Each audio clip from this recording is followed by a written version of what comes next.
Ladies and gentlemen, prepare to be motivated by your host, Reverend John Wheeler!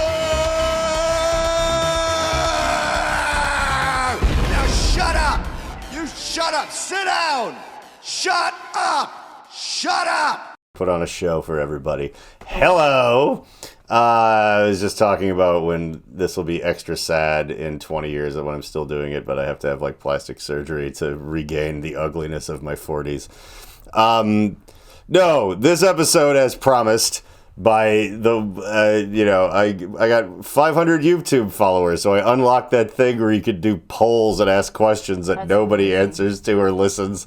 I actually forgot about that. Like, when I first started this YouTube channel, which has been an aimless, pointless thing, where we'll make these funny videos, and then it's like, oh, the green screen stuff's a lot of work, and whatever, and eventually just boiled down to, like, I'm just doing a weekly podcast for an hour, and my music videos go on here, and if you don't like that, you're in the majority. Okay, and I'm back. I mean, I survived my... Brush with Harry Connick Jr.? Yeah, thank you. Yeah, he proved to just put on such a fireball of a show. It was knocked me off my feet for 4 days. Yeah, it was like watching Jerry Lee Lewis in his prime. He was up there fucking his underage cousin and doing backflips and kicking the piano. But yeah. Yeah, he did kick that piano like a lot, huh? Who? Jerry Lee Lewis? No, Harry. He didn't kick it. He didn't use his feet. I swear to, I was watching his feet. Well, maybe that's what knocked your socks off so much, is that man. I didn't even really see him, but you had the best view. Well, he was just alive with the stamina of a man in his 60s phoning in a musical career because he was in Independence Day. And Copycat. Copycat was a good movie.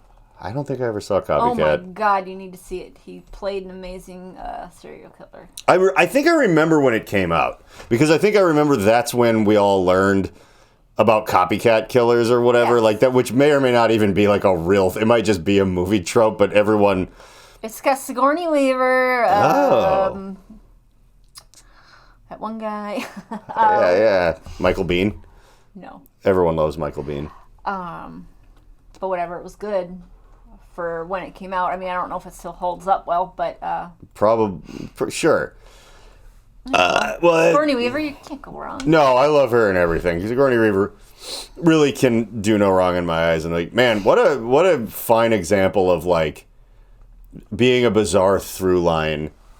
Like, I wasn't like, my favorite things in the world aren't aliens and Ghostbusters because of her, but yet there she was. Mm-hmm. And I liked her when I was too young to have a boner, and I liked her definitely when I surpassed that line in the sand. And you know what? I still do. And I think you found and posted a bunch. She like did like these like weirdly like supermodel gothic sexy photo things or whatever. Like, Jesus. Like, it's like people like her back then, like for example, the actress that played Lily Munster, were these like just unbelievable smoke shows that they almost kind of like nerfed. Like, well, let's put you in shoulder pads and give you this just sort of curly haircut and make you just be this like business lady when you're like, that's the fucking they almost hit it. Well, it's weird because now you would just play everything up, but then it was like, well, in the 80s and I guess the 60s with the original Munsters, but she was like a fucking pinup like queen or whatever. That actress who, like, you know, obviously was pretty. She had a Betty Page kind of. Yeah, she had a bunch of pictures like that, and people were like, "Wait, really?" And they're like, it wasn't like she was unattractive on the Munsters, but it's almost like, oh, we're gonna make you look like a mom. Like, we don't want preverts watching the show. We're not gonna like guss you all the way up to the 9s like your sexy pictures. And I feel like they kind of did that to Sigourney Weaver a bit. Like, we're gonna make you a little bit more no nonsense than like, you know. But she's actually like an accomplished actress too, so it's like, well, we don't, you know, like you're playing a role. Like, this lady in Ghostbusters is just, you know, your average person who can afford a penthouse in Central Park West in fucking Manhattan playing the cello. That's realistic. I mean, she must have been like a famous musician in that or something. Oh yeah. But I mean, it's no joke. It's no joke, but those people are notoriously like she'd have had roommates. Let's just be real honest here. Like, well, maybe not back in the 80s. I guess it could be that. Like now, yeah, it would be to have 12 people living up in that place. That's true. Well, it also could be that Central Park, I don't know how nice it was, because like the Ghostbusters seemed to do, they portrayed New York in the fucked up mid 80s like fairly accurately, and it was pretty bad. But then they did it in kind of like a cute way, like where they're like, you know, like Rick Moranis like smears against the glass in the fancy restaurant. Everyone just ignores it because it was like an inside joke if you live there. It's like, yeah, you'd have a thing where like millionaires are eating dinner while like people screaming that there's a bear in their apartment and their clothes ripped off pounding on the glass. They're just used to it because it's New York. You're like, only in New York. Like people would say when like a morbidly obese man was taking a diarrhea shit on the park bench, you were going to wait for the bus on, but I'll get the next one. Only in New York. Like everyone just, everyone just accept that as the case back then. And I don't know how to do a Larry King impression. I'm dressed like him today. Not on purpose. I inherited a bunch of like 80s business shirts from my grandfather-in-law. Not that Bob is still very much alive. But he's just like, I don't need to be wearing my 80s business shirts anymore because I'm 79. You went for Pat Bateman and you got Larry King. Well, Pat Bateman had red suspenders, and I don't own red suspenders, and that's the problem. Plus, his tie looks black on camera anyway, and it's red. I'll take Larry King. That's when I have my dentures fall out. Like, so, there was That's my job. Yeah. There's a famous, in the last year or two of his life, he interviewed Tom Segura from Your Mom's House and also of being a very successful comedian. And, like, the whole thing was, like he was just talking like his dentures were falling out. Like, Tom was like, it's like Larry King. You know, for one, respect your elders. Two, he's like a famous New York guy. To get interviewed by him means you really made it, but he kept being like, Tom said that his favorite dessert was chocolate souffle, and Larry King was like, soccer souffle? What's soccer souffle? It's like, chocolate souffle. Oh, chocolates. I couldn't, my teeth got caught in my tongue, and I couldn't see what I was saying. There's something real weird like that. I'm like, okay, Larry. Aww. Then he was like 90 years old, just still having a radio show. That guy had like 8 wives, and he buried them all. No, they just divorced him. I'm sure they're all alive. But, yeah, what the fuck was I talking about? I don't know. Oh, yeah, well, I was talking about Lily Munster. The reason for that being that, oh my God, for some reason I thought that the Rob Zombie Munsters movie would be so unbelievably terrible that it was like a new The Room, and I could like riff for an entire hour on how bad it was, but it wasn't bad. Like, it just got over like 5 minutes ago. We're like, I have an idea for a podcast. We're going to watch The Munsters by Rob Zombie. And like, I don't see how, I mean, it was ridiculous and weird. And the entire thing, some people, we figured this out partway through. Like the wacky way in which everything's at an angle with like neon lights everywhere. And sometimes parts of it are a cartoon. And I was like, this looks familiar, but not like it looks a little like Pee-wee's Playhouse, I guess. Like there's definitely, they were getting married by like an oil can dumpy 50s robot, thing that kind of reminded me of Conky. And it had some like heavy duty Pee-wee vibes to it. Like if Paul Rubens showed up for like a cameo dressed as like a mummy or something, I would not have been surprised. But yeah, he didn't. For me, it was all Mystery Science Theater without any of the movie. And it was all the green lights. Yeah, I think that was really all it. It was all like the gimmick in between. Like yeah. That, like if they were to just do that for an entire like hour and a half or however long that movie was. It felt like 3. But the thing is at one point I figured out that what it reminds me of is Natural Born Killers. Yeah. And I challenge you, if you're someone that's already seen Natural Born Killers, or maybe not, maybe just do this. Watch that again, and then go watch the Munsters movie and be like, okay, yeah, it's not like this 90s nihilistic crime murder movie thing or whatever, but just the shots where it's like, sometimes it's in black and white, sometimes it's in color, sometimes they're in the real world, sometimes something happens and there's like a big swirl behind them and they're like, woo, and sometimes they're like driving around in a convertible and it's like just cartoons behind them and stuff. Like, it's like, that is like Natural Born Killers, like that weird editing and art style that movie was, the screenplay was written by Tarantino, but it was directed by Oliver Stone. And somewhere between the two of them, it ended up being this weird, like, art house, like, turn the camera upside down and nothing makes any sense. Like, fucking, like, and Rob Zombie said, what if I rebooted the Munsters and then made it look like that? And he did it. The whole thing was interesting because, like, if you're familiar with the term chewing the scenery, it's when actors will just sit there and overdo it and vamp, if you're like a villain, you crank it up to the tying the lady to the railroad track levels, you're just having fun, you're just like, ugh. I've never seen a director chew the scenery. Yeah. But that's what he did the whole time, like the whole Frankenstein sequence where Herman Munster's getting made by the characters who I don't even know who they are. Like the Igor guy ends up being his agent when he forms like this Wolf Mask rock band or some shit, like the stand-up bass. I forgot that like he became a band himself. Yeah, he was like in a band for some reason. All of a sudden he was alive and then he was like famous. He's like, I'm gonna be a rock and roll. Maybe that was always the point. Like we're gonna make our very own crappy rockabilly punk icon because we live in Transylvania in the 1950s, and that's that's the fountainhead of what that's about. Oh yeah, so there's like. The whole movie is about Lily Munster's looking for love, and Grandpa is an old jerk. I wish there was more Grandpa. Grandpa was there was a lot of Grandpa. We just stopped paying attention to the movie halfway through. He was in every scene. Like, and the whole movie ended up having this. He did just kind of randomly fucking show up everywhere. Yeah. And, like, the B plot, which I guess is the main plot, because, the main, or the original main plot is like, oh, it's Herman and Lily, like, meeting and falling in love or whatever, which is weird because in this movie, Lily Munster is 20 to 30 years older than she was in the original. And yet it was a prequel. That's odd. But, nothing wrong with getting older, but maybe play, like, I don't know, like a cool vampire aunt or something. But anyway, she's looking for love. And one of her failed dates is with Count Orlok, who is the Nosferatu vampire, who just looks like a goblin or whatever from like the silent movie era. But the weird thing is that, like later they make Herman Munster, then he becomes this guy in this weird like rockabilly punk band full of skeletons playing the stand-up bass and stuff. But then the other band was Nosferatu had like... He was in, like, this techno... Like, I want to see more of this.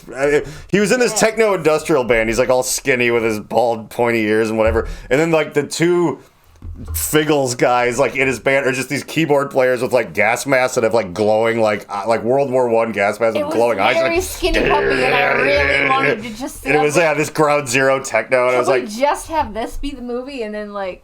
Yeah, I want to go see... Maybe the whole thing is viral marketing where, like, Rob Zombie's producing some Nosferatu gas mask techno band, and it's like, amazing. The whole thing was just an ad for that, because everyone's like, I don't remember what happened in this movie, and I don't understand what the point of it existing is at all, but, well, I do know one thing. Nosferatu's World War I techno party band is a thing I want to go see, and he's like, well, good news, yeah! And then it's, like, opening for Rob Zombie, and I'll be like, I guess I'll go to that. It was also really funny, all the little things, like they show Herman Munster, he's a rock band guy for some reason in this early throwaway 10 minutes of the movie, but they show like his album covers and stuff, and I'm like, those look amazing. Oh yeah, I guess like Rob Zombie made those. I missed like, that. It was like him with his like eyes bugging out like in the mask, and he's just like, with all this shit coming out behind him. It just... I forgot for a second who made the movie. I'm like, wow, whoever they got to make the fake album covers and posters did a world-class job. It's like, oh, right. Rob Zombie's original thing, aside from being a musician, was also just, being his own art director, and the look of everything was always very cool with Old White Zombie. And, I mean, I liked the music a lot, too, when I was a kid, and I still do.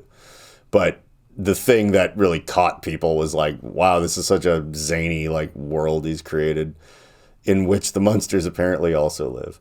I think that there's an important thing to remember. Everyone keeps talking about how, like, the old, black and white Munsters was in the 60s or whatever. And, this one's all, like, weird day glow, crazy, colorful, which I liked. But everyone's forgetting about the 80s reboot of the Munsters that came out. And that's the thing that I want. And this may have been based more on that, I guess. And it didn't have any of the actors. It was still like 20, 30 years later or whatever. But it was called The Munsters Today. And I don't remember anything about it other than that it was just all these 80s tropes, like Eddie Munster goes to the arcade and deals with bullies. I don't know. It was just that shit. But the best part was that they took the original Munsters theme song, which was awesome, and they just put words over it for the new theme song for the 80s, like Munsters Today. And the words were just them describing, like, the plot. Like, the plot wasn't them 20 years later. The plot was, like, Grandpa made something where they got, like, frozen in They said it's a sitcom? Carbonite. 3 seasons? Yeah. I thought you said it was a movie. No. They brought the show back as, like, a shitty mid to late 80s TV show. But, yeah, they'd be like... They go into, like, suspended animation and wake up in the 80s was the plot. Wait, Jonathan Brandis was in this? Yeah, probably. Was he young? Yeah, he was like, Eddie Munster? Heartthrob of some sort in the 90s, I thought. Look at that guy that played Herman Munster. That is a terrifying old man. Like Fred Gwynn probably was younger than, like, the original. But no, so it was the theme song, like, so they just had some, like, 80s guy sing over, like, we went to sleep so very long ago, now we're awake with a brand new show, we're the Munsters today. Yeah, that was, okay. You probably saw this shit. Okay. It was all over TV. Yeah, 3 years of an 80s sitcom. How would you have missed it? I mean, yeah, the Munsters Today, American sitcom. Yeah. And it had none of the old... You know, the funny thing, the guy that played Grandpa, Al Lewis, was, like, very much alive and just, like, an old grandpa. Like, they could have recast a few of the same people, and they just didn't. Also, important side note, Al Lewis, Grandpa Munster, once ran for the mayor of New York. And that's amazing. He ran, like... as Grandpa Munster. I mean, not exactly. Like, he wasn't wearing makeup or dressed like Dracula or anything, but his ads, and he had money and connections for being like an old world Hollywood TV guy. So it's like he had these real TV ads that I saw here for his mayoral bid for New York. And he was like, and don't forget to vote for me, Grandpa. Like, that was one of his commercials. He's probably running against Rudy Giuliani. God. Like, the only reason Rudy Giuliani was ever the mayor of New York is because he had to beat Grandpa Munster, and it was probably by a narrow margin. Just another fact about the Munsters Today. Like, I'm actually shocked that it went on from 1987 to 1991. Like, 3 seasons. That's... I remember watching it. There was a whole episode. I wonder if it was any good. No, that there was a morality episode where Eddie Munster gets like a magic coin or something that brings him good luck, but every time something good happens to him, something bad happens to somebody else. And it's like a real monkey's paw. No, it's whatever. It's a different curse. But he got like rich or something. Like he would just gamble in the stock market, but since he had his lucky thing, like, but then someone would be like, oh, my new shoes got covered in mud. And it keeps getting worse. Like he's like getting like the high score in Centipede or something. But then like the guy who owns the hot dog shop that the arcade game is in, like, it starts on fire, and he's like, Eddie, you gotta stop, because the whole town knows he has a magic coin. They're giving him helpful advice, and then Herman is just like, well, there's a better place when... No, but it's not... Here's my other thing with the... No one ever needs to be remaking anything with the Munsters. Not that I care. Let me get it out there that when people remake stuff, it doesn't bother me. Like, oh, great, now they're going to do this. Who pointed a gun at you and made you go? Particularly now. Like, you don't have to listen to the radio if you don't want to. You know, some annoying song gets famous, you have to choose to listen to things on Spotify. Yeah. And people are still on Facebook being like, oh, I guess this is just a new thing because you're so mad that kids listen to bad music. Well, kids always listen to bad music, including you when you were a kid. Somebody who was like, grew up listening to Fall Out Boy complaining about something now. Get the fuck out of here. Speaking of complaining, something just happened where Lizzo played the flute. Yeah. And like, people got really mad about it. Yeah. The fuck? Can you imagine? Well, I don't even know what it's called. Yeah, it's like it's Jebediah Springfield's Fife. And she snuck into the Springfield Museum while the caretaker was making his Johnny cakes and apple cider. I don't know. Yeah, apparently it's some famous flute played by somebody dead. And, like, someone let her do it. That's the thing. It's like, she didn't break in. You just be like, check it out. I'm about to bust into the... some white man's flute or something? Like, well, yeah. The people of color didn't own things like flutes back whenever that flute would have been around. I mean... Let's just find out. The Lizzo flute. Yeah. I think that, like... A, people are bored. B, people are bitter and small.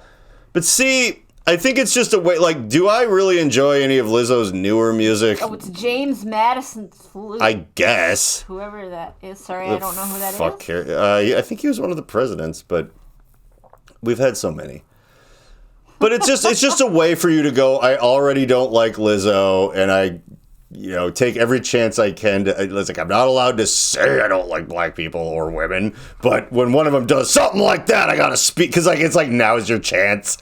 But it's like, who actually cares? Like, she didn't steal it and shove it in her butt. She went in and played it. A flute demands to be played. Probably other people have done that too. Like, this famous classical musician from... 200-year-old flute. Well, great. Yeah, I mean, like, Lizzo is one of those people who's, kind of keen on going, like, girl, the only difference between donuts and a salad is how society views it. Like, okay, no. But I don't care that she does that, because people who are, like, unhealthy and fucked up and gross will pick any reason to keep doing that. And if it's not her, it's just somebody else. Now, and Lizzo's from here. The only thing I don't like about Lizzo is her new record. Because I've liked her old stuff, but this one was really, like, bland. There was hardly any flute solos on it. I guess this was her way of trying to make up for that.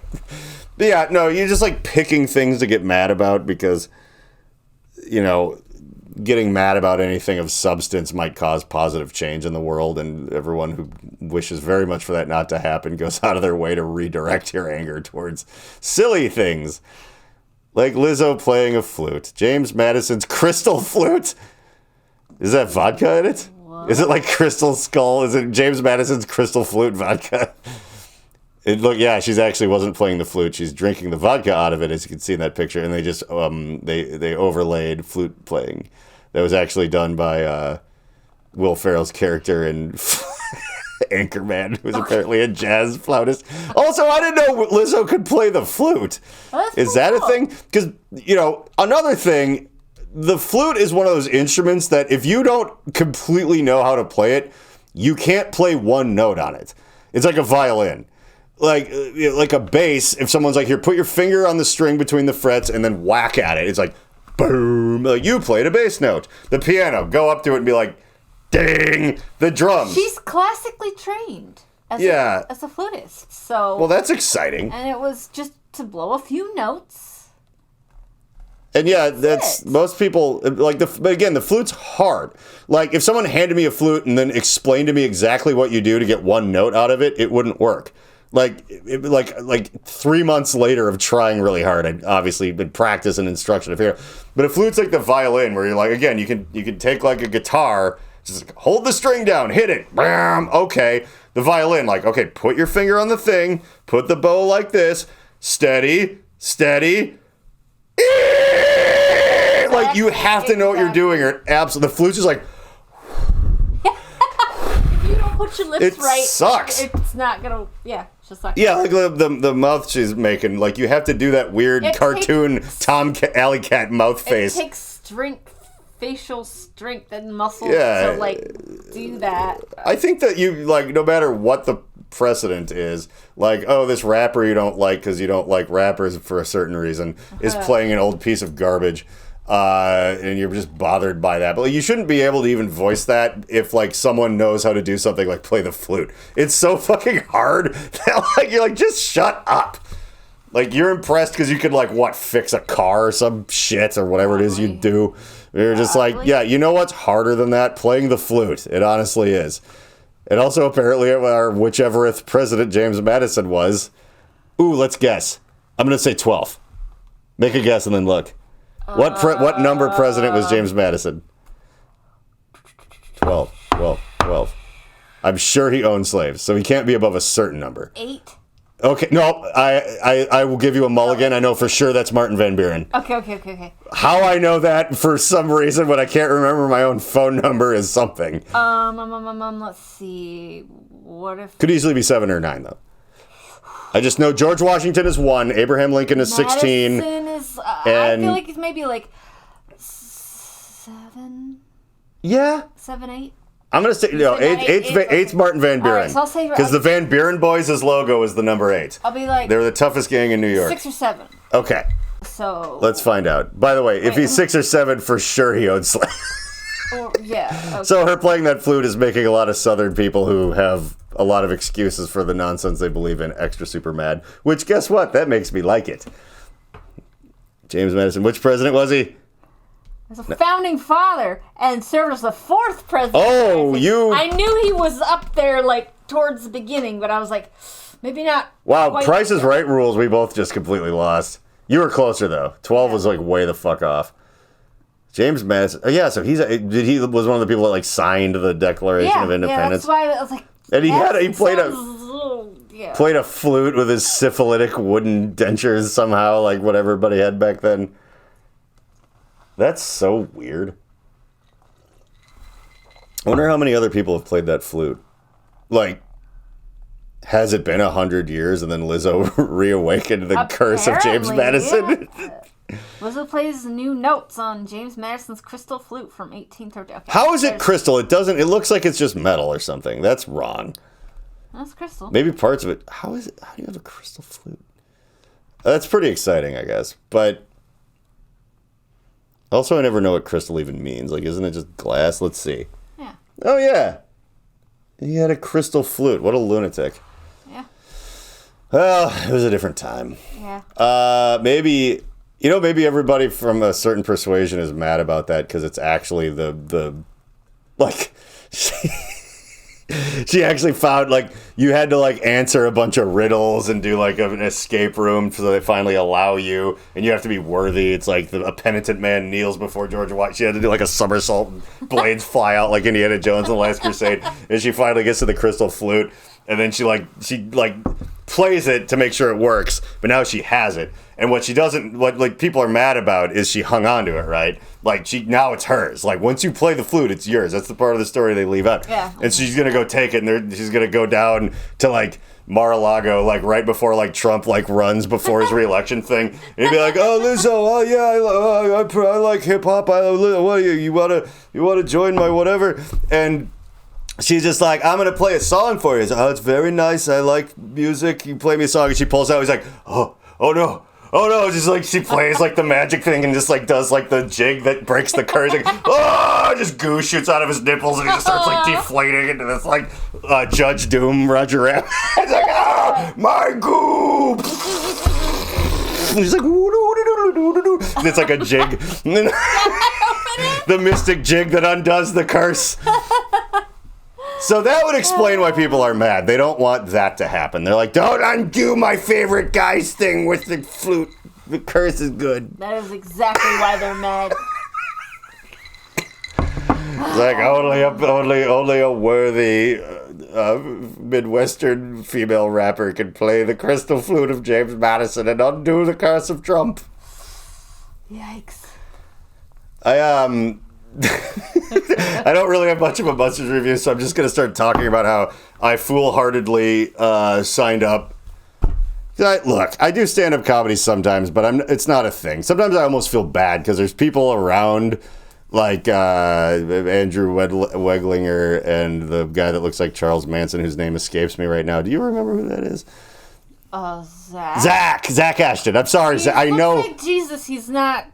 Manson. Okay, but Jesus is his thing. Like, he sounds more like Charles Manson. It is his stick. But he started like headlining. People like pay him money to actually. So these guys are like who we've seen kind of whatever. They're like on this pathway that I don't want to go on. Like I don't want to live in my car and start doing weekend gigs out of town. I just don't want to. He doesn't live in his car. He lives in Denver. No. But I mean, the in between of those guys are finally starting to make a little bit of money. Eventually becomes being a road comic, and then at the end of that is either you stop being a comedian, you die, or you become a famous comedian. Like, and the odds of that last one are slim. Are they impossible? Hell no. You can do it. Do I want to take a swing at it by gambling on my whole later half of my life the way I did it the first half with music? I do not. So I feel like a little bit of a Marla Singer tourist when I show up to do this stuff. But I stay out of the way and I mostly just do the Monday night. But anyway, Andy asked me, which is, by the way, Andy's not watching this, but just the secret that everyone needs to know is in the past year or two, the only times I've done stand-up is when Andy from the Monday Night Comedy Show comes to me and asks me to. Like, I never even go to him. He's like, you should do this show. I'm like, okay. And I'm like, I should probably write some comedy. Like, I've gotten so passively. It's just because I do like it. And I had... Like, I'm not going to say I figured it out. That's completely wrong. But what I will say is that you never truly master anything, and I am, like, nowhere close to even the first step. But I figured it out. Like, I figured out how to get a laugh, how to be comfortable up there, and how to just kind of do the thing. The last couple of sporadic shows I did, like, nothing fell flat. Even, like, people that I didn't know were there. And so, you know, it's not just my silly friends. I love you all.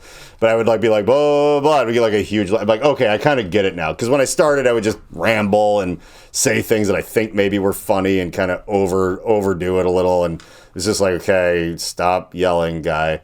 Whatever. Like, I kind of got comfortable and figured it out. The minute that happened, I was like, the next step is to try to do this a lot more. And I'm like, I'm not going to do that. So I kind of, you know... But, if Andy asks, I'll always do it. And so I am. We did make a small series. Yeah. On our channel here. And it was during the... Pretty good. And it had that definitely had its moments. That exact shtick didn't necessarily translate live. It worked good as a YouTube video, though. It was because visual aids and things. And that was like full-blown during pandemic actual, like people didn't go out.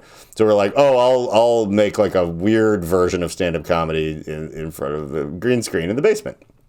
And Meredith helped. And it was funny. And I feel like if I started doing that again, it would probably be like a lot funnier because I kind of get it a little more. But regardless, at this point, like I'm not doing comedy the correct way at all. I never do anything. And then I write stuff for like the occasion of, oh shit, I have a spot coming up I have to do. And, but you know what the wild thing is? That shouldn't work. And the last couple of times I've like, and again, I have to step outside of myself to review this. This is not my ego talking. If you were there, you would have seen it. There's recordings I could show you. Like, I would have the place rolling. And it's like, oh, you must do this all the time. It's like, the last time I did this was like 3 months ago here. It's like, oh, have you done this material before? Like, no. Like, I just, you know, so that's something. And it's almost as if you could imagine that if I did what you're supposed to and go to open mics 4 nights a week and really, really get the reps in and do the whole California, New York, you know, stand-up comedy thing, maybe I'd get really good. Or maybe I'd get really in my head and I'm only funny if I do it every once in a while and it's like new stuff that I kind of test out on you and my wife and whoever will listen. And if like, oh, if it breaks you up a little bit, I know it'll make a room laugh. And yeah, like maybe I'm not supposed to do it more. Maybe I'll get worse at it. Maybe it's not your passion right now, but... Yeah, I guess right now I'm more... tend to, you know, fluctuate a little bit, and that's okay. They do. And I've gotten a little bit more into music again, and right now I'm kind of in a thing of, like, I need to make more money, and that's a bit of an uphill battle. But things have been happening, though. That's what's kind of working out. But I feel like I need to focus on that for perhaps a while. But, yeah, I like doing stand-up. Well, anyway, I will be doing stand-up on October 31st is a Monday.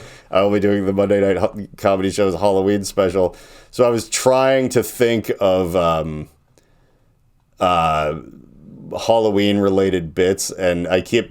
I was excited about the Munsters movie because they keep going back to how unscary the old school Hollywood movie. Like, was anyone ever afraid of like the original black and white Frankenstein? And was anyone? No, I mean, maybe. Like, the Munsters came out at the same time as those. Was it terrifying? Like, I don't know. That was my one joke, that the Munsters scared the shit out of me. But, like the Wolfman, one of the things it's like he just gets a little hairier and it takes like 10 minutes. Like, they made those later movies that are like the Howling and shit that were like really fucked up. And various werewolf movies have been really scary, especially Teen Wolf. But the old original Wolfman was like you just sit there slowly watching me turn into Andy. You're just like, it's so scary. I guess if you're me. Well, who wouldn't want to be Andy? But yeah, I was trying to think about what happens if the mummy actually gets you. There's a whole, like, it really, It wasn't there this... It was a curse. Wasn't there a movie called Mummy with that guy that everybody's obsessed with again? Oh, Tom Cruise? No. Oh, Brendan Fraser. Yeah. Yeah, but that was like... There wasn't... Okay, so, right, the Brendan Fraser mummy was... And by the way, he got a rough deal, and apparently he's one of those like actually really solid good guy dudes. And normally those guys are like The Rock or somebody who are like still really successful. And it's like, wow, his young fans, he's so like this Mr. Rogers muscle man or whatever. Mm-hmm. But he's like rich and powerful and famous. But Brendan Fraser is like every bit as good of a guy, but like got divorced and sued and like a bunch of stuff. He also got injured. Like everything went bad for him, and he kind of had a bit of a redemption arc, and he was in like new movies again now finally, and everyone loves him. It's very heartwarming. But The Mummy was like his big heartthrob Indiana Jones movie or whatever, and but it had like the Pharaoh guy comes back, and there's like monsters and bugs and things. But I mean, just like the old mummy where it's just the bandaged. Yeah. Like, for one thing, what a fucking white people ass idea. Like, it's the burial rites of this ancient culture, and they're like, well, what? Can we make something out of that? Like, yeah. It's like, all right, well, cool. Like, let's just run with this. But they're like, I don't understand what he's trying to do. Like, Dracula wants to suck your blood, but the mummy is he just like beat you up or steal your wallet. I don't understand. He eats you? No, he doesn't want to eat you. Or he just wants to touch you. It's just to reach out. Well, yeah. How much? See, that's the thing that I wonder if he. Yeah, but if he, like, yeah, it's always been the thing. Like, if he touches you, you get cursed. I think someone did explain to me, but they don't really explain what would happen if you just stopped running away. Like, does he come up to you and go like, ooh, and just like runs off like touch football? If the mummy gets you. Mummy catches does he turn? Yeah. Go. What happens? What will happen if your mother catches you masturbating? Is what that went to. The first thing. Wow. What do you mean? Well, according to porno, she'll start. Mommy catches you, not mummy. Oh. Oopsie. Yeah, according to porno, she'll tell you it's no big deal and she'll help. But according to real life, she'll be like, "Oh my god!" and close the door. And you gotta hide your wiener. We want mummy. Well, yeah, the mummy catches you. What does the mummy do when it catches you masturbating? No, that's not what it says.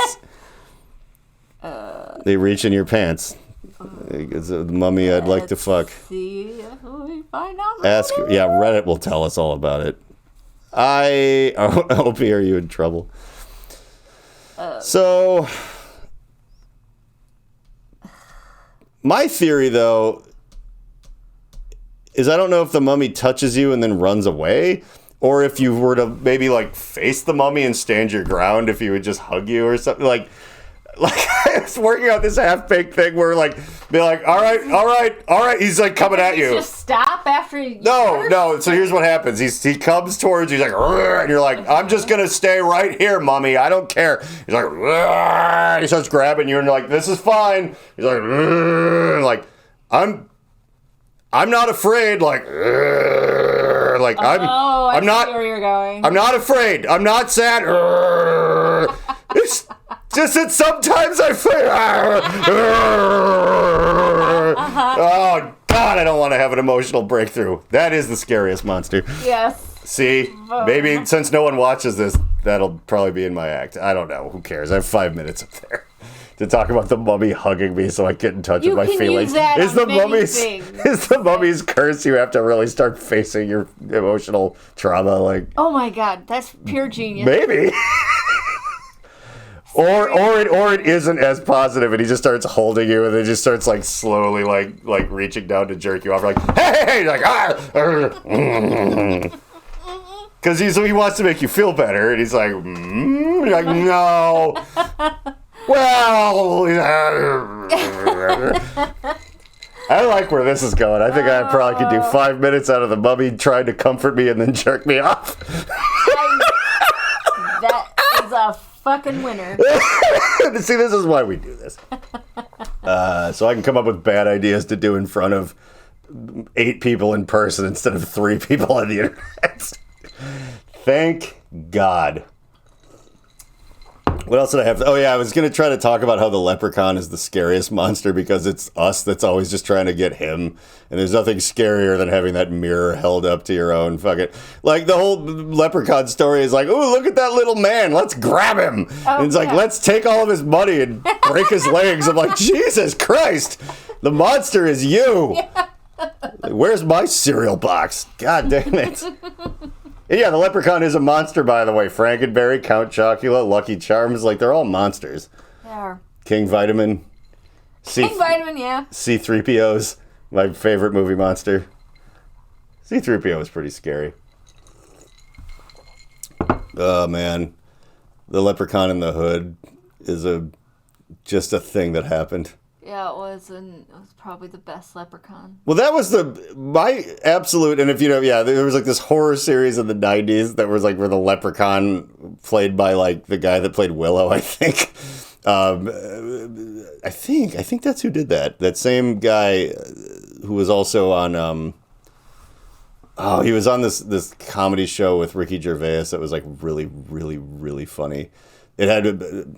It's not Billy Barty. That's the R2-D2 Wizard of Oz guy. It's fucking... What are we trying to figure out? The guy that played Willow, the little guy that played Willow, and then also, I think, played the Leprechaun.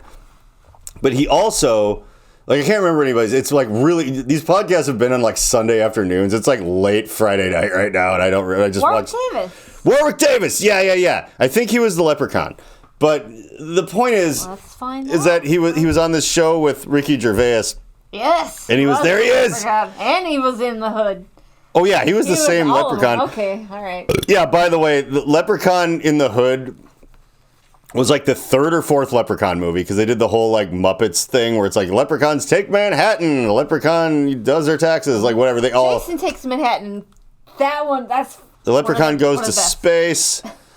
Yeah, Jason and the Muppets took Manhattan. That movie they did together, and like. But Leprechaun in the Hood was so successful compared to the rest of the original movie and the sequels that instead of moving on to another like Leprechaun goes to Vegas, they just did Leprechaun in the Hood 2. Like they actually just reset the sequels to like more of those. So here's something funny. Which is great.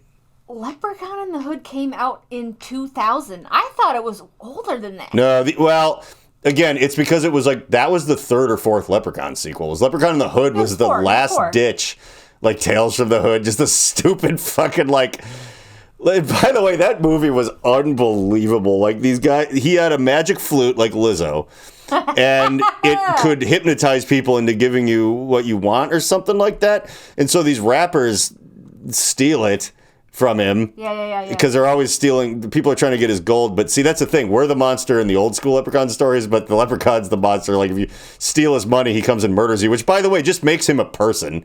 Like, if you were to be like, I stole like $1,000 from John, it's like, well, I'm going to come and get you. Like, that's what's going to happen. I'm not a movie monster for being like, this guy stole all my money and one of my nice keyboards. And it's like, I show up to his house at night and start stabbing him. I'm like, that's just what happens. That's not horror. Somebody's got to get stabbed in that scenario. Somebody's got to get stabbed. But anyway, these rapper dudes steal it does actually feel like an 80s movie because of that. Like, It was made in 2000 and it does feel like it was made in 89 because the premise is He has a magic flute that, like, it doesn't grant wishes. I think it just, like, hypnotizes and controls people. So their idea is they're going to sample the flute into a rap song, and then that's going to be how they, like, get rich and famous, which I've seen this is movie, pretty fucking close. A damn thing. Is it that different from the premise of Weekend at Bernie's 2, where he gets a voodoo curse put on his dead body, and every time he hears calypso music, his corpse starts dancing its way towards his hidden treasure, and everyone's trying to get him? Like, yeah, Leprechaun in the Hood, we're going to sample... My mistake, this is the 5th installment of the Leprechaun series. I said 4. The Hood was the 5? Yeah, I guess. Wow, so Leprechaun in the Hood 2 was like the 6th one. Jesus. But yeah, so it had been going on forever. And I think the original Leprechaun was like a 90s thing. I'm pretty sure. Like, I thought they came out in shockingly rapid succession. They found gold. There's the flute. Oh, the flute. Mac Daddy takes a gold flute, but Slug removes the medallion, freeing the leprechaun and is killed by him. Yeah, Ice-T is in this movie. Oh, yeah. Through Mac Daddy traps it once more. 20 years later, wannabe rap artists Postmaster P, Stray Bullet, and Butch have their speaker destroyed while at an audition. After failing to sell a guitar they falsely claim belonged to Jimi Hendrix to a pawn shop owner, Jackie D and Chow, for money to buy a new speaker. Stray Bullet manages to convince Mac Daddy, now a successful record producer, to pick them up. However, he drops them when Postmaster P refuses to make his music more aggressive, as is the story with a lot of hip-hop at the time. As revenge, the friends break into Mac Daddy's office to rob it. When Mac Daddy returns, in the middle of the robbery, Postmaster P accidentally shoots him in the chest, thinking he's killed him. Postmaster P steals the golden flute off Mac Daddy's wrist. During the chaos of all this, Butch accidentally frees the leprechaun by stealing the amulet off the stone body. Leprechaun hurts the friends with the help of his zombie fly girls, a trio of women enslaved by his magic, in order to recover the stolen flute, which places listeners of its tune in a euphoric trance. Mac Daddy, who survived due to the bullet being caught by his necklace, also hunts the friends to reclaim the flute, which is now the key to his success. Spoiler alert. No, if you're going to watch Leprechaun in the Hood, watch this version where I read the Wikipedia wrong. After killing Reverend, Hanson, Jackie D, and Chow, and their transgender friend Fontaine, the leprechaun catches up to the three friends at a hip-hop concert. They enter to win a chance to go to Las Vegas and earn a shot at a record deal. The leprechaun magically forces a Stray Bullet to point his gun at Butch's head, threatening. This just tells you every last thing that happens. The plot. On Wikipedia, no, the plot is like an overview. Okay, what eventually... Not an overview on Wikipedia. Apparently it just tells the entire fucking It's thing. just the screenplay is just up here, just kind of like... Later, Butch visits Postmaster P at his grandma's house and convinces him to use a joint laced with 4-leaf clovers to strip the leprechaun of his powers in order to steal back the flute and use it for success in Las Vegas. Postmaster P and Butch, disguised in drag, visit the club in which the leprechaun has taken up residence. That's right, because he starts rapping and shit at his strip club. He's like, I left in the hood, you know it ain't no good. And there's like... Which is great. You should watch that. But the leprechaun smokes the clover joint and passes out. The boys take the flute, head downstairs to escape, only be interrupted by Mac Daddy, who shoots Butch, killing him. Postmaster P retaliates. God, this just keeps going. Mac Daddy. Yeah. Sometime later, Postmaster P is now a successful rapper. However, when he removes his sunglasses, it's shown that the irises glow a neon green, which indicates that he is under the leprechaun's spell, who is now his manager. The leprechaun then tells the audience that he taught Postmaster P everything he knows before rapping about being an evil leprechaun. Yeah, that makes sense. Wow. So... That's pretty great. You know what's funny? It is still... Like, the leprechaun's the movie monster, but those, like, everybody is just trying to steal his shit and fuck with his vibe. Like, it really is us who are the monsters here. They're like, let's steal his flute. They steal the medallion. They give him laced weed so he doesn't come get his own shit back from them, like, so they can win a contest in Las Vegas. That's the other thing, too. The stakes are so dumb. They're not even high or low. It's just, this magic flute will up our chance at winning a contest. Like, it's not even like, it'll enchant this record label CEO into giving us $1 million and putting a video on MTV. It's just kind of like, I hope we win. And that's the same flute Lizzo's going to use to undo the curse of Trump, I guess. Yes. Like, everybody. So glad we found that. This is one I'm going to have to watch again to remember dumb shit to say in the future, because I'm pretty drunk and tired, and I'm going to forget all of this. But that's why we're recording it. But no, I just really love the idea, like, they're going to do, remember that Simpsons where it was whacking day, but then Barry White saves all the snakes because they don't have for some reason Barry White's in Springfield, and they don't have, like, all they have are Alvin and the Chipmunk records, so they can't, create the low frequencies that'll attract the snakes, which isn't a thing. But, like, so they have Barry White being like, oh, baby, now I want to see the snakes in my house, and they all come in or whatever. I feel like, no, it's not like that. It's like Mars Attacks. There was that yodeling record made the alien's head explode, so they put it on the radio. That's what they're going to do with Lizzo's crystal flute. She's going to play it like it's going to be like she's going to play it, and all the green slime will shoot out of Donald Trump's nipples and belly button as he deflates into a pile on the ground. And they'll be like, well, that stopped him, but there's so many more of us. And she'll be like, oh, no. And it'll be like, they'll hit a button and it'll go live, and like this feed's going directly to Fox News. They're like, look what Lizzo's doing. She melted our greatest president. And she's like, and listen to this. And everyone's just going to be like, oh, why am I wearing this red hair? Like, I want to see my grandkids again. I don't know why I yell at them all the time for having green hair. It's me that's bad. And yeah, everyone will be okay. And then anyone who can't be saved, like Rupert Murdoch and Matt Gaetz, they'll just explode like in Raiders of the Lost Ark, like lightning. Like people like really like hardcore nasty old people be watching Fox News like, Grandpa, keep your eyes shut. Like, I still think Mexicans to ruin the economy. Like, blowing out of the TV, and Lizzo's just, yeah. Just the horn of Gabriel blowing through the mystic crystal flute of our fourth slave-owning president to undo. Yep. Yeah, that's what's gonna happen. I need to fucking make that into a thing rather than a disconnected chunk of a podcast no one watches. But what kind of thing? I don't know. I don't know what to do about Lizzo's magic flute. Well, for one thing, depending on how long I have on Halloween, I actually think that's won't be from that long ago in a couple of weeks. I think if I have to kill 10 minutes up there, which sometimes on these shows it is 10 rather than 5, I could start with some like movie monster nonsense or whatever. And then I tell the tale. How you get into it. I tell the tale of Lizzo's magic flute because I'll tie it together with the leprechaun. Yeah, it's perfect. I'll talk about how we're the monsters because we just go like, look at that delightful little man. Let's take all of his stuff. Rewatch what we just did and then just put it together better. When I have literally done that, like that thing where you lie to your doctor to get a vasectomy, that actually killed because I did that one. It's like you just tell them you have 9 kids and others say, like, can you prove it? I'm like, no. I mean, if I talk to them, they're going to make me pay child support. Like, it was this whole thing. I mean, like, why? Like, your doctor won't give you a vasectomy unless you already have kids. Lie to him. And be like, well, why don't I know about it? It's like, it's not with my wife, and you keep your fucking mouth shut. Yeah, it's like that whole diatribe I boiled down into like 2 minutes and actually had people laughing pretty fucking hard. Like...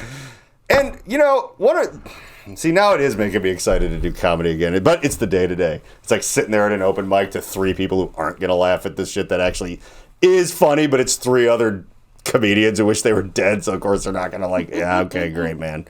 I actually hate you now that I think that's a little funny. But making people laugh at absurd premises is, I think, my favorite part of it. You know what I mean? Like, rather than being like the classical Seinfeld, like, when you're doing this and then this happens, I'm like, no. I want to talk about lying to your doctor about like a decade-long spree of affairs so you can get your shit snipped without any back talk. Like, that, it's like, that's insane. Or like, yeah, Lizzo playing a magic flute that breaks the curse of Donald Trump and he explodes like in Raiders of the Lost Ark, and having people be like, yeah, that's very relatable and funny. Like, somehow, even though it's ridiculous. It super is.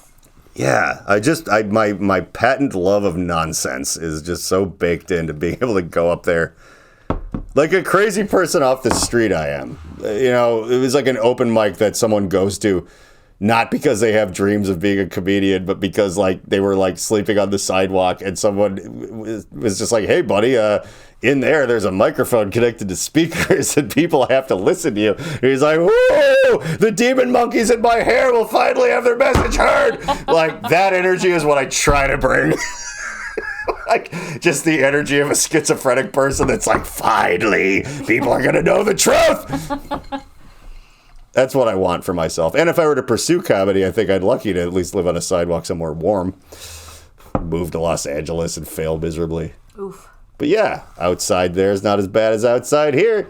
So hey. Oh, but I live in a house here because I haven't pursued a psychotic dream that I'm way too old to start. I don't know. I feel like LA has a random chance of just burning down at any second. Los Angeles? Yeah. No, mostly. It actually does. It's not even random anymore. It's kind of regular. Don't they have, it's like, oop, it's fire season. Fire tornadoes? Yeah, they do. What I'm saying is you're correct, except for where you said it was random. It just happens every summer on the dot. Like, oops, it burned out again. Like, who saw that coming? It used to be random, and now it's... Yeah, it has become, a part of the landscape is fire that never stops raging like Vulcanvania, except for it's supposedly the best place in the world to go live. I don't think anyone really believes that anymore. No. I love making... Sometimes I wonder if I'm the one putting the leprechaun curse on people. Like, if I hate something enough, it sours, like the ground in Pet Sematary. Like, it's... I feel the same way about me.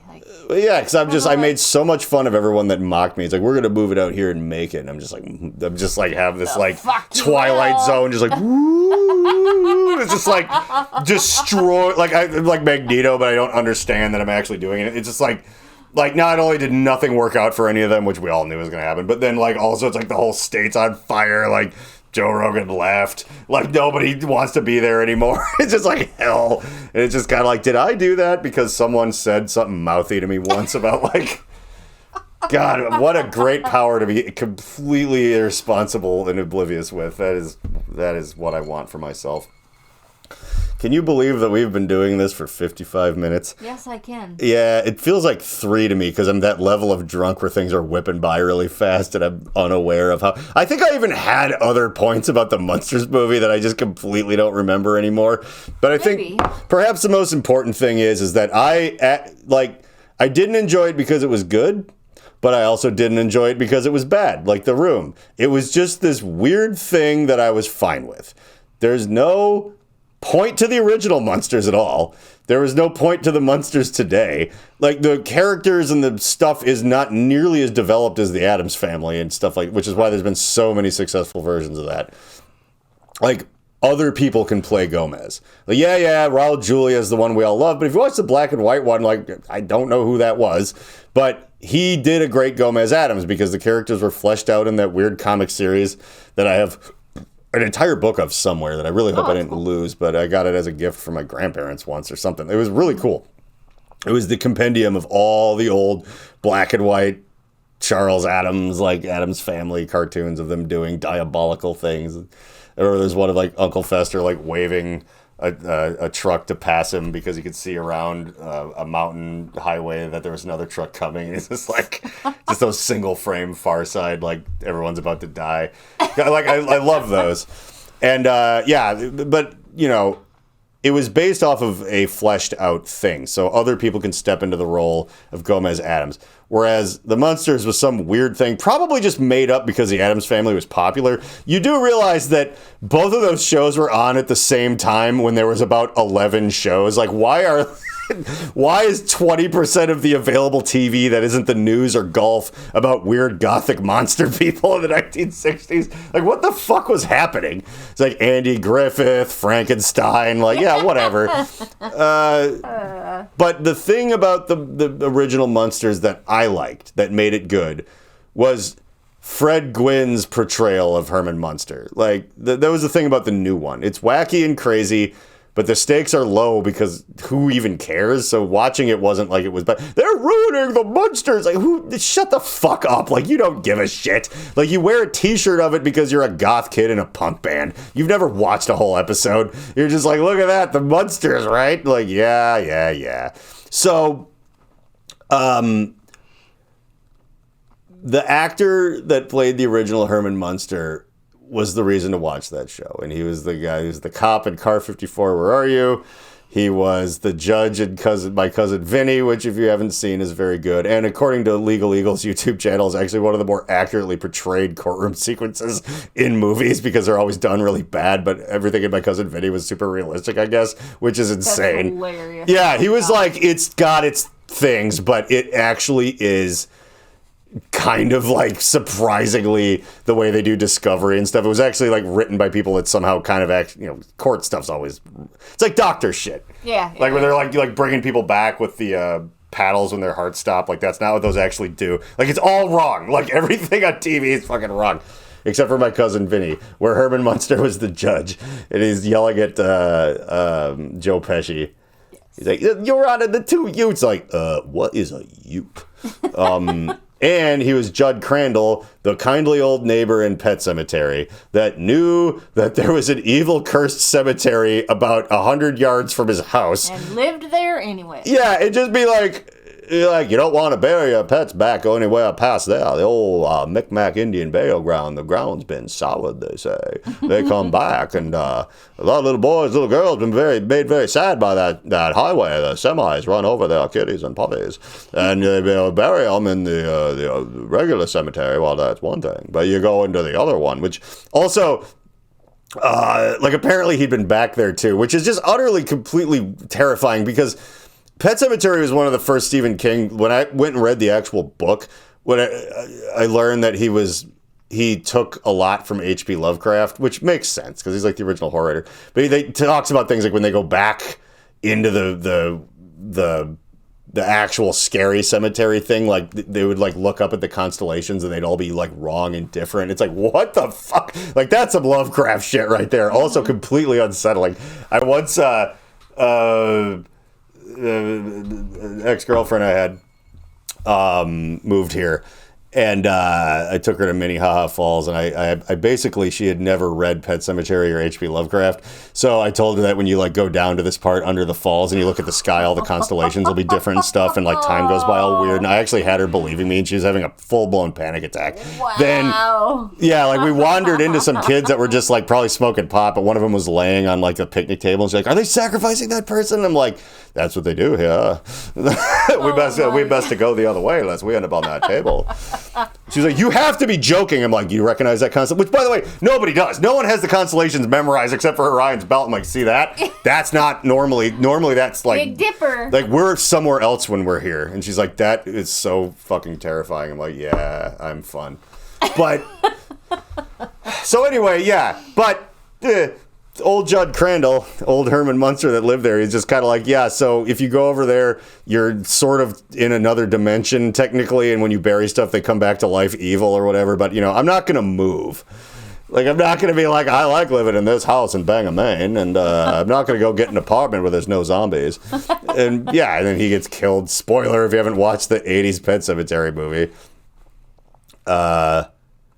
But maybe he was just like a puppet of like Stephen King was real big on like Pennywise was the clown was actually just sort of a projection of this evil spider monster. The clown wasn't really there in that. It was like this Freddy Krueger-ish mind implant thing. I think was that book was brought to you by cocaine. Yeah, I've read that is a 700-page book that could have been 50. Yeah, I read that book and it was like, wow. That it is just cocaine riddled nonsense. Yeah, it seemed real weird and hard to get through when I was a kid, but then when I went and I breezed through a little of it after learning what cocaine was and that Stephen King loved it back then, I was like, I see. I see. It actually would gave me more anxiety knowing that he was on so much cocaine, so I'm like, oh my god, I'm just seeing it happen before my eyes and it's just... Yeah. Oh, calm down. No, he was a guy where success really got he was you can't get famous writing books.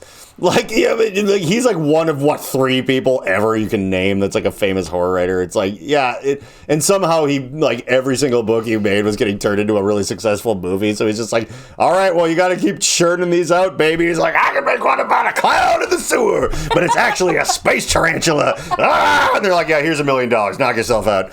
What? It's yeah, do whatever you can do. You want more cocaine? We have some here. Yeah, we're in the entertainment business, buddy. Yeah, your wife's gonna leave for a while. She'll be back. I guess everything's good with him and his kids now. Thank God. But yeah, I don't know why I'm talking about that. Pet Sematary, right? So yeah, the old guy, the old kindly neighbor, that guy being Herman Munster is the only reason that Herman Munster was any kind of thing that...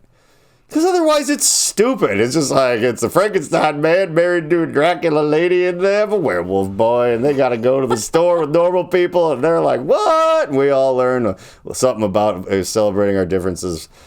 And there's no reason to do that. I mean, no, they had these Mr. Rogers-y like sort of messages, which by the way were never really well interwoven into the story. It would just be like, Herman and Grandpa build a race car and like enter the fucking Wacky Racers thing or Death Race 2000, and then like it blows up and they chase it away in fast motion, and then at the end like Herman Munster sits down and is like, well, the important thing to remember is no matter what people look like on the outside, it's the inside that counts. And like when you're driving around like a race car shaped like a coffin, like, that had nothing to do with the rest of the show.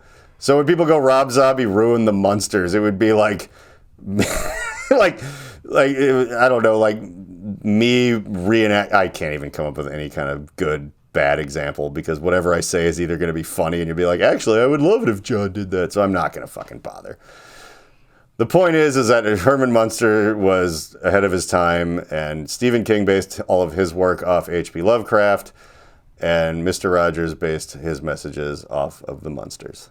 The Reverend John Wheeler podcast takes zero responsibility for the words, actions, or ideas of its host, guests, or listeners. Though the people on the screen may at times be speaking directly to you and may occasionally give you direct calls to action, neither Reverend John nor the Alchemical Cocktail Lounge are under any moral or legal obligation to answer for the potentially disastrous repercussions that may arise if you are stupid enough to actually follow the orders of a raving lunatic. Think for yourself and do whatever you want, because you're on your own. If anyone ever tries to sue this podcast, black SUVs will converge on your location in the darkness of night and you will never be seen again. Remember to like and subscribe.